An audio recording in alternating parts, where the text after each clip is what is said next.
My blog spot is called Knitting in Circles. It's located at bjfromnvblogspot.com. Today, I want to show you something that maybe you've never seen before. It's called picking up stitches in the middle of a project. This project, well, this actually is a head, big head. I put it in on big needles, so hopefully you can see the stitches. And if we were going to pick up for the body, if it was laying down, you would pick up here. If it was a sitting animal, this would be the bottom of its neck. So, just for example,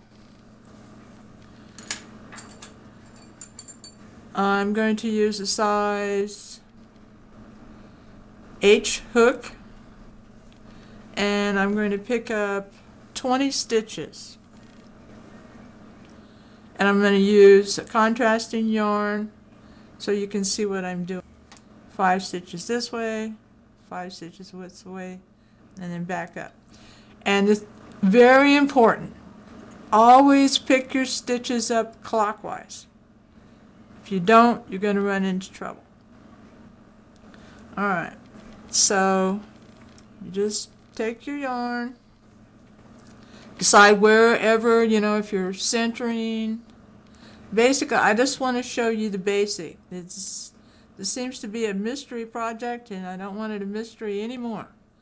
So, when you're picking up, you see your stitches here, you always pick up one loop, then you see each stitch, 1, 2, 3. So you're just picking up one loop of each stitch. You see, that would be 1. There's 1. And then I would go skip that next loop and then go on to the next. And you can always tell if you're picking up correctly because they're going to space themselves. And if there's a gap, then you know you went too far. If it's too tight, you didn't skip one. See, I picked up 3 there, and you can just tell by looking that that's correct because they are even. Okay? So, when you're picking up the stitches, you're not only picking them up with the crochet hook, which I always recommend, and this is large, but I want you to be able to see. You're going to pick up with the yarn. You see? Went into the loop, and then I just pulled the yarn through. Okay? So then you skip a stitch, or loop if you want to call it that, and then you just pull it through. Okay, there's 2. Skip, go into the next one. And it's really handy sometimes because sometimes you get in a spot where you kind of want to use your fingers. See, and I can use my thumb or finger. Okay, there's 4. There's number 5. Okay? So then, and like I said, these are awfully big needles, but I'm just trying to give you a good idea.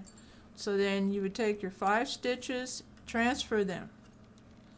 1, 2, 3, 4, and 5. Okay? That would be number 1 needle. Okay, we're making a square. So now we're going to go this direction. And get your yarn out of the way. Okay, you see where I'm going? Right there.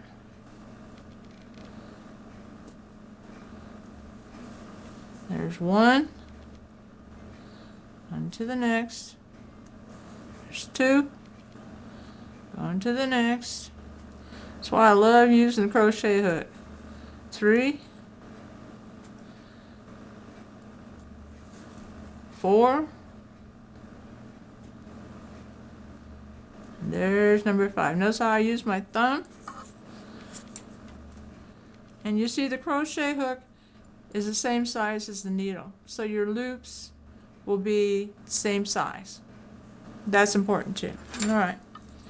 So here's needle number 2. We're just going to load it up.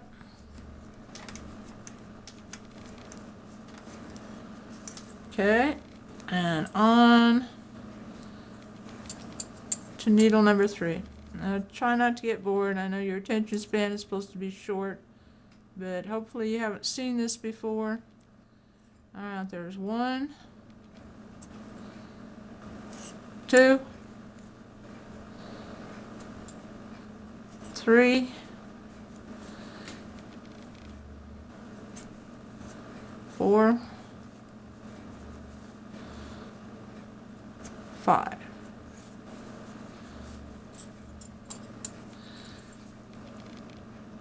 See that?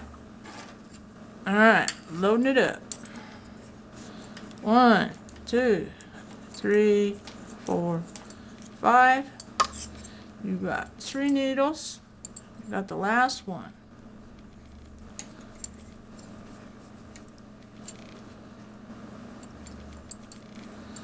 Alright.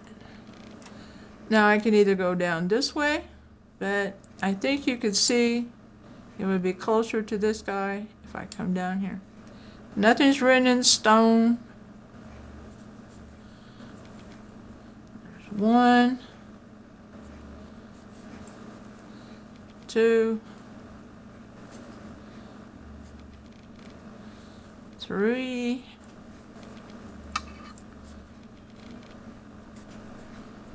4,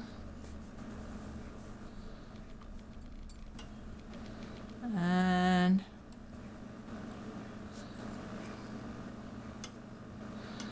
definitely nice to use your finger.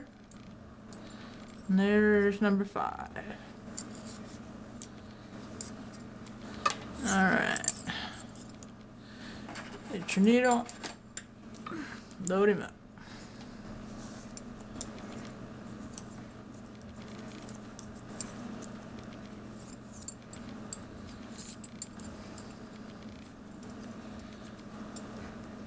Alright.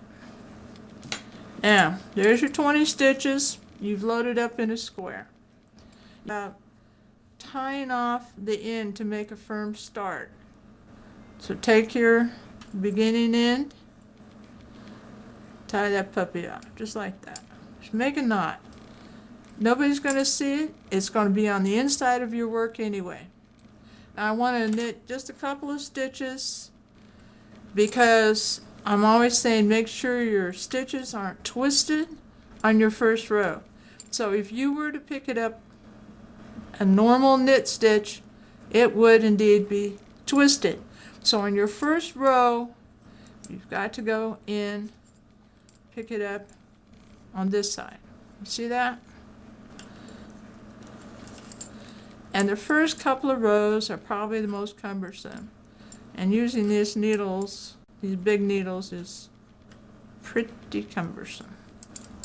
But I want you to see how it works. Oops. That's called a drop stitch.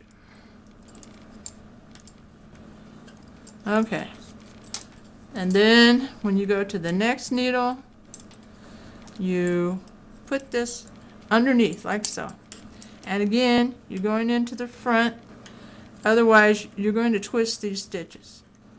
Now I'm just going to move on down the road here a little bit. You know how that can be. And you see how I'm rearranging the needles? Coming around to the last side. And then I'm always harping on add your marker on your last needle. Now this is, in this situation, a number 4 needle. So I'm just going to put it right there. That way I know this is the end of the round. So I would mark it as such. So when you start your next row, this would be the number 2 row. Now your mount is correct and you would be picking up like so. Now nothing will be twisted. And I'm BJ from NV. My blog spot is called Knitting in Circles. And that's how you pick up stitches in the middle of your work.